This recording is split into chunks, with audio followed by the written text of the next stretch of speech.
Dia dalam. Kalau mau tahu kita habis ngapain tadi, kita habis belanja buat kebutuhan lebaran dan di sini ada diskon besar-besaran ya kan. Jadi sebelum telat, let's go ke Iga Vaganza. Yuk, come on.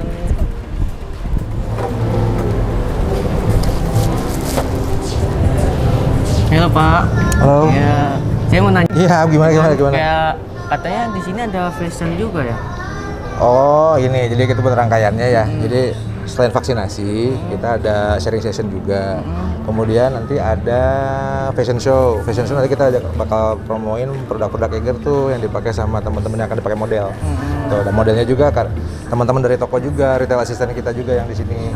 Kemudian ada live musik deh gitu. Nanti biar kita ada community meet up gitu sama teman-temannya. Jadi nanti kita ada undang beberapa komunitas. Ya kita sambil sekalian ada acara buka bersama kayak gitu kan, sekarang bulan puasa. Ya sambil ya ngobatin rasa kangen, ngumpul-ngumpul lah gitu selalu. Iya, nongkrong santai ya di bulan Karena kan puasa. ya itu tadi ya bukber betul. Jadi kayak selama 2 tahun kemarin kan kita juga nggak bisa berkegiatan ngumpul-ngumpul lagi tuh. Nah, iya sekarang ada momen seperti ini dan alhamdulillah mudah-mudahan agak makin longgar ya kondisinya, makin membaik, jadi makin kondusif. Jadi kita juga bisa berkegiatan lagi seperti dulu lagi, normal lagi lah gitu pengen gitu sih. Iya. Yuk kita belanja lagi yuk. Kan Pak. Ayo ya, selamat belanja ya. Iya.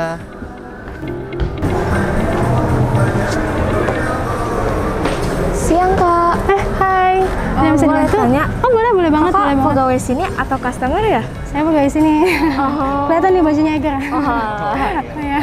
Oke. Bisa dibantu, Saya Kak? boleh bertanya-tanya sebentar? Boleh banget. Apa nih Saya pertanyaannya mau nih? nanya. Gimana Ini tuh? kan katanya Vaganza ini Oh iya. kan khususnya kayak misalkan customernya benefitnya itu apa ya? Oh, banyak Customer. banget sebenarnya, banyak banget benefitnya. Pertama nih, kita tuh ngadain Eiger Vaganza ini karena kita lagi ulang tahun sebenarnya. Eiger lagi ulang tahun ke-33. Jadi kita ngerayain apa nih yang bisa bikin customer seru, sekaligus kita juga bermanfaat kan buat customer. Akhirnya terciptalah Eiger Vaganza. Nah hadiahnya tuh banyak banget sebenarnya, itu mulai dari mobil, ada voucher belanja, ada iPhone juga, dan banyak deh pokoknya. Nah customer tuh sebenarnya gampang banget dapetinnya. Mereka cukup belanja, dan abis mereka belanja, cuman butuh 100.000 untuk mereka belanja, dapat 1 undian. Otomatis kalau misalnya mereka belanja sampai 1 juta, mereka mendapatkan 10 undian, dimana lebih gampang banget mereka untuk menang gitu. Dan sejauh ini sih banyak banget yang antusias sama acara Eiger ini karena total hadiahnya itu sampai 2 miliar. Seru banget kan? Kalau boleh tahu di store-store mana saja ya Pak? Untuk store-nya semua Eiger di seluruh Indonesia itu mengikuti Eiger Vaganza, jadi nggak ada yang terkecuali. Pokoknya semua store udah resmi, udah sesuai sama standar kita, itu semuanya ikut. Iya, semuanya ikut. Kalau tanya kan event ini kan acara ulang tahun Eiger kan? Betul. Kalau boleh tahu Eiger Eiger itu dibangun tahun berapa ya? Sebenarnya kalau untuk pembangunannya sendiri itu udah dari jauh banget, dari 1989. Cuman memang kita itu growth-nya udah baru kita growth itu di tahun 2000-an. Jadi misalnya orang tuh udah mulai mengenal Eiger, udah mulai hafal sama Eiger itu di tahun 2000-an.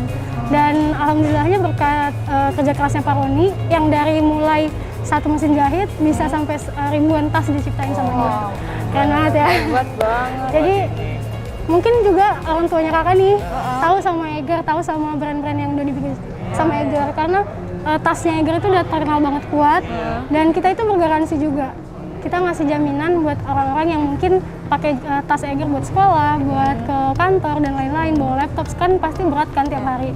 Itu kita kasih garansi selama 1 tahun buat jahitan sama resleting. Baik banget kan? Even nanti setelah itu kita udah rusak, misalnya rusaknya baru 2 tahun nih Kak, bisa nggak direparasi? Bisa banget. Langsung datang bawa tasnya, nanti kita bantu reparasi. Bisa. Pokoknya nanti kalaupun ada kerusakan, bisa Kak, aku udah pakai 5 tahun, mau diperbaikin bisa.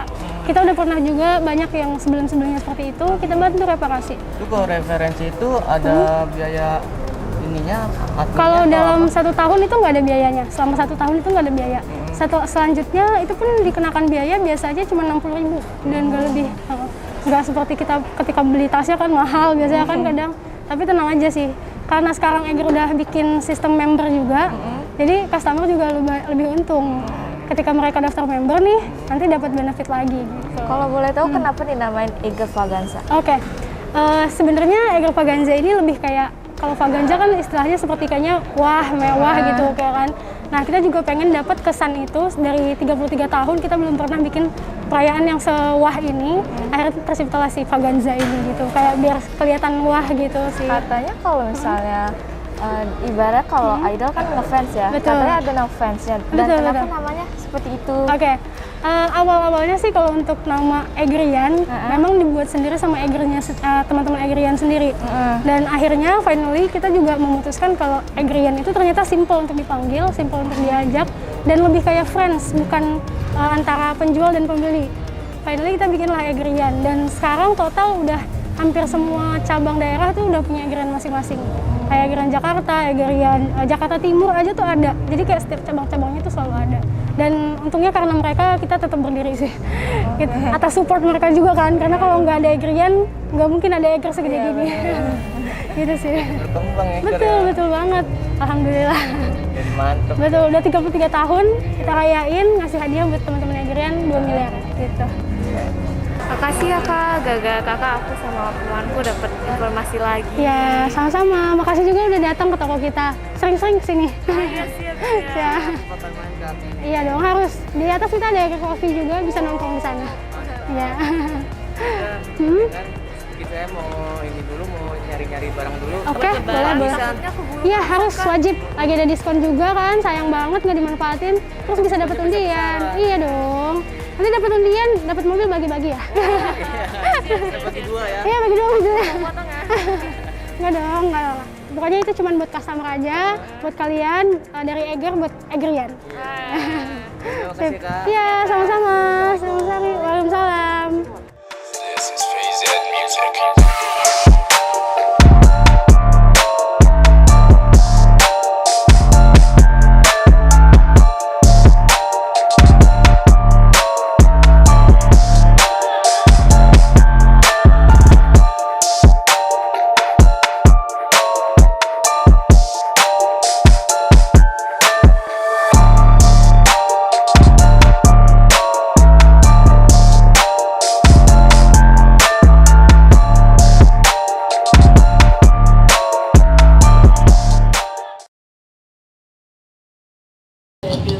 Nanti kita akan bahas ke dalam lebih dalam tentang masalah itu dok. Tapi saya tanya adalah kalau untuk persiapan fisik nih. Soalnya biasanya kalau ada persiapan fisik untuk naik gunung mungkin mundur sebulan atau 2 bulan sebelumnya latihan rutin untuk fisiknya. Kalau cewek apakah harus lebih panjang lagi secara persiapan atau mungkin sama aja dok kalau dari dokter gimana? Sebetulnya laki-laki dan perempuan sih sama persiapan fisiknya, cuma intensitasnya aja kali ya yang lebih ini ya. Kalau mengenai sebulan 2 bulannya tergantung gunung mana yang mau kita naiki ininya. Dan sebelum berangkat kita mesti tahu dulu nih tingkat kesulitan treknya, jalur treknya ya. Gradingnya seberapa sulit, kira-kira ininya gunung salju, apa gunung batu, ataukah harus ada technical atau apa, itu kan menyangkut persiapan untuk fisiknya. Jadi kalau untuk yang gunung di atas 4.000, biasanya saya persiapan tuh minimal 6 bulan. 6 bulan minimal? Wow. Ya. Ini orang kayak ada yang Senin diajak, Sabtu berangkat banyak ya dok sekarang loh. Ya sih, banyak loh sekarang Senin dia cabut yuk gunung yuk, Minggu Sabtu berangkat tuh banyak banget yang nggak ngerti itu. Sedangkan ini 6 bulan persiapan. Jadi selama 6 bulan itu kalau persiapannya apakah mungkin naik ke gunung-gunung kecil yang bukit-bukit tetap? Iya, jadi memang untuk kalau di atas 4.000 itu kan memang risiko AMS-nya lebih besar kan. Jadi kita harus mempersiapkan diri kita itu supaya bisa beradaptasi dengan udara tipis, dengan stres yang cukup tinggi, segala macam ininya. Jadi memang intensitas pelatihannya jadi lebih ke arah sana ininya. Berarti ada pola latihannya juga ya dok? Iya. Saya memang pakai coach malah untuk spesial untuk setiap perjalanan. Iya. Kalau gunung di bawah 3.000 ya mau besok berangkat juga nggak apa-apa kali ya. Kalau saya nggak gitu juga sih, saya latihan kayaknya dok. Kalau dokter kuatan dokter juga kayaknya. Jadi saya sih prinsipnya gini, ingin mendaki gunung itu dengan senang, dengan menyenangkan. Iya, betul. Tidak mau di dalam perjalanan itu saya menderita AMS, saya misalnya cedera, terkilir, adalah pokoknya drama-drama di perjalanan itu kan kadang-kadang bikin kita menjadi trauma untuk tidak naik gunung lagi. Iya, betul. Jadi bagaimana kita membuat perjalanan kita itu menyenangkan ya harus dipersiapkan. dengan cukup matang strateginya ya, baik persiapan fisik, persiapan psikis, ininya juga persiapan JIR itu juga penting banget ini ya untuk bisa bagaimana kita dalam berjalan itu menjadi lebih enjoy, menjadi lebih happy gitu. Jadi di atas puncak gunung itu berfotonya masih bisa senyum. Masih senyum ya, nggak bete ya, nggak ngapain sih gue ada di sini gitu, nggak gitu ya kan? Seenggaknya beneran healing. Beneran healing. Iya dong. Yes. Gak mau dong bete-bete sampai gunung udah jauh-jauh mah. Iya. Ya kan? Nah, oke dok, thank you, ini penjelasannya mantap banget. Tapi kita mau ke tes Siska dulu. Tes Siska pengen tanya teh.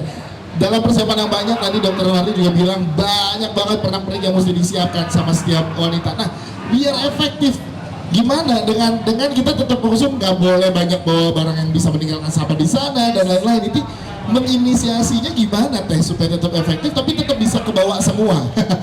Silakan. Sebenarnya kalau packing itu seni ya dok ya, maksudnya Packing itu seni ya, betul. Jadi nggak ada yang baku gitu gimana packing dan apa aja yang dibawa, karena peralatan yang efektif itu ya peralatan yang kamu pakai gitu. Mungkin akan beda antara dokter sama aku, bahwa peralatannya itu akan berbeda gitu, meskipun sama-sama perempuan tapi mungkin kebutuhan yang detailsnya akan beda. Sama-sama perempuan dan misalkan tujuan gunungnya sama gitu ya, Iya. itu pun bisa berbeda sama masing-masing ya. Dan pertama ya itu aku bilang packing itu seni, gimana kita cara packingnya dan seberapa sering kita packing gitu. Jadi akan berbeda kalau misalnya teman-teman yang perempuan terutama yang baru naik gunung awal-awal pasti bawa bajunya tuh misalnya terlalu banyak. Banyak banget. Karena belum pengalaman, misalnya naik gunungnya cuma 2 hari 1 malam tapi pakaiannya buat 1 minggu misalnya. Bawa jaketnya 5. Iya, bajunya 8 biar buat fotonya apa? Biar fotonya banyak. Stok foto ya dok ya, bener Masalah juga. jaketnya itu melulu. Bener.